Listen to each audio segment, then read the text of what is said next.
Ratusan korban investasi bodong berunjuk rasa di Jalan Pajajaran Bogor, Jawa Barat.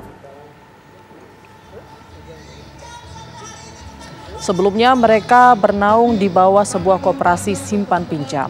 Mereka menuntut pengembalian uang simpanan yang ditaksir mencapai 8 triliun rupiah. 2 tahun mereka telah menginvestasikan uang mereka namun tak kunjung mendapatkan hasil.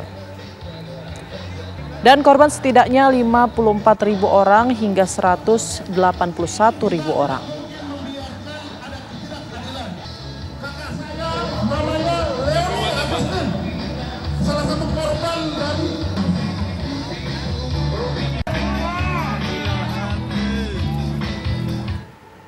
Bagaimana perkembangan dari kasus investasi bodong di Bogor, Jawa Barat? Kita sudah terhubung dengan Elva Rizka Bayu. Elva Rizka Bayu, selamat sore. Bagaimana situasi di sana? Putri dan juga pemirsa, pada hari ini ratusan anggota dari Koperasi Simpan Pinjam Sejahtera Bersama ini melakukan aksi unjuk rasa di Jalan Lodaya, Kota Bogor, di tempat kami mengabarkan ini. Lokasi ini, Putri, tidak jauh dari kantor pusat Koperasi Simpan Pinjam Sejahtera Bersama. Ini jaraknya kira-kira 50-75 meter. Nah, aksi ini sudah dilakukan sejak tadi pagi pukul 10 hingga saat ini, di mana sejak tahun 2020 nasabah ataupun anggota dari Koperasi Simpan Pinjam ini tidak dapat mencairkan dana mereka, dan sampai saat ini dana yang tersimpan di dalam koperasi tersebut ditaksir mencapai 8,6 triliun rupiah yang terdiri dari 54.000 anggota. Nah, untuk lebih jelasnya bagaimana kemudian tuntutan dari para anggota yang berunjuk rasa pada hari ini, kami akan langsung mengajak Anda untuk berbincang dengan koordinator aksi. Ini ada Bapak Irwansyah. Selamat sore, Pak. Selamat sore.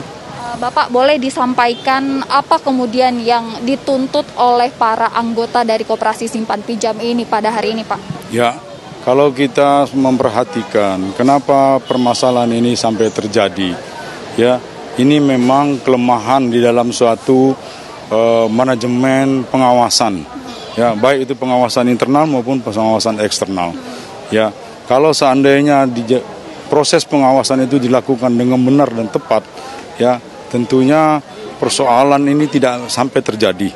Ya, sampai sejauh ini ya sudah 2 tahun kami menunggu, ya, diberi kesempatan untuk memberikan, ya, supaya kami bisa dapat menerima duit simpanan kami yang kami taruh di KSPSB. Ya, dana itu macam-macam, Pak, Bu, kepentingannya, ya, untuk ada yang duit pensiun, ya, untuk menyambung hidupnya, ya, duit tabungan untuk anak sekolahnya, ya, itu raib semuanya. Ya. Ini apakah ada kejelasan dari pihak koperasi kepada para anggota kemudian tentang bagaimana dana ini kemana begitu, Pak? Apakah ada dijelaskan atau mungkin ada proses untuk pencairan dananya atau seperti apa? Ini sudah dijelaskan oleh pihak koperasi kepada anggota? Sampai sejauh ini kami tidak pernah dilayani dengan baik, ya. Pengurus dan pengawas Koperasi KSPSB ini, ya, hanya mengeluarkan kebijakan secara sepihak, ya, mengeluarkan secara sepihak yang satu pun tidak pernah terrealisasi, ya, satu pun terrealisasi. Bahkan, ya, putusan PKPU yang melahirkan skema homologasi itu pun diabaikan. Ya, itu pun diabaikan. Nah, sampai sejauh ini, kenapa kami harus melakukan aksi damai, ya, dengan melibatkan 300 anggota untuk bisa hadir, ya, karena memang kami sudah tidak kuat lagi menahan penderitaan selama ini. Pak, mungkin kita kalau menarik ke belakang, ini dananya cukup fantastis ya, Pak, 8,6 triliun rupiah. Nah, apa yang membuat para anggota kemudian tertarik untuk berinvestasi ataupun juga menyimpan dananya di Koperasi Simpan Pinjam Sejahtera Bersama ini, Pak? Ya, di awal-awal banyak, ya, kita dengan diberi janji jasa yang cukup fantastis.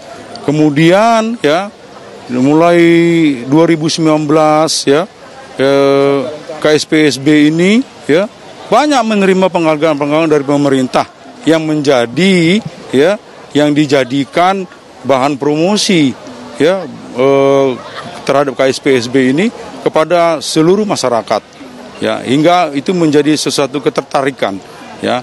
Pada tahun 2019 ya Satya Lencana oleh Presiden diberikan kepada KSPSB ya. Tahun 2020 terjadi permasalahan ini ya. Ini artinya tidak ada konsekuensi ya dari pemberian Satya Lencana itu kepada KSPSB ya, mana ini menjadi suatu jebakan ya, hingga para anggota itu mempercayai KSPSB ini untuk mengelola dana simpanan yang selama ini disimpan. Mungkin ada imbalan juga Pak, kalau misalkan kita berinvestasi ataupun menyimpan dana sekian, apakah ada janji untuk kembali ke kita berapa persen begitu Pak? Apakah ada janji seperti itu? Ada ya, kalau di koperasi disebut jasa ya. Jasa, dan ada produk ya, simpanan berjangka, macam-macam produknya ya, itu semuanya ada jasanya ya. Terakhir ya di 2019 itu jasa itu dari mulai 13 itu menurun terus. Kalau Ya kan? Pak Irwansyah sendiri ini sampai berapa dana yang sudah Bapak taruh di sana? Ya. Jadi kebetulan istri saya yang menjadi MPS itu marketing, ya. Nah itu mengajak keluarga, mengajak kerabat, ya, mengajak kerabat saya. Itu sampai dengan hari ini sudah tertahan 7,5 M, 75 M. Ya, ini kan menjadi beban kami, ya, sebagai MPS, ya, bertanggung jawab kepada anggota yang kami rekrut ya, dengan iming-iming tadi ya, dapat penghargaan dari pemerintah, dapat predikat 100 koperasi terbaik ya kan. Pak, ini kan juga dari informasinya sebenarnya sudah ada satgasnya juga ya, sudah dibentuk oleh Kementerian Koperasi begitu Pak. Nah mungkin tanggapannya dari Bapak juga. Ya, Satgas Koperasi itu memang peran pemerintah ya.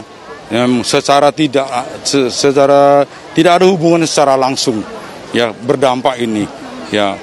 Jadi Satgas ini pun juga tidak sangat membantu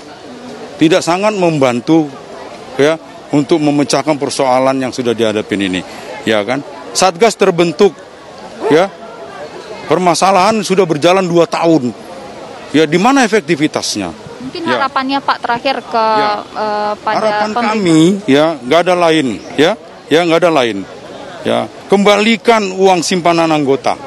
Banyak anggota yang sudah sakit, meninggal dunia, yang di dalam skema homologasi menjadi prioritas untuk dibayar ya, tidak pernah terrealisasi ya. Yang kedua, segera dilakukan audit investigasi ya melalui akuntan publik independen yang ditunjuk dan diawasi oleh perwakilan anggota ya, bukan oleh pengurus saja ya, karena selama ini bertahun-tahun ya itu tidak pernah dipublish secara utuh pada anggota ya. Yang ketiga ya, libatkan perwakilan anggota ya dalam Satgas Kemenkop yang dibangun, dan menolak Yudi Wibisana yang selama ini menjerumuskan anggota KSPSB.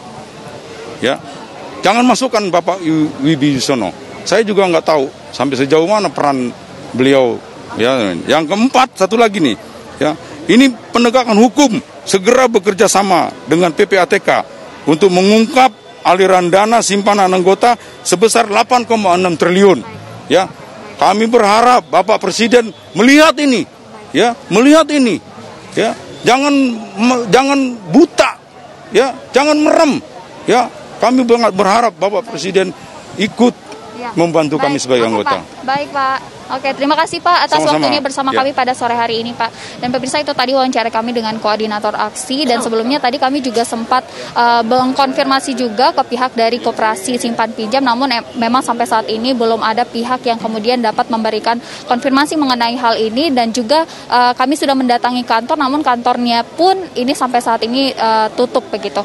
Sementara demikian Putri dan juga pemirsa, kami kembalikan ke studio. Baik, terima kasih atas laporannya Elva Rizka Bayu melaporkan langsung dari Bogor, Jawa Barat. Selamat bertugas kembali.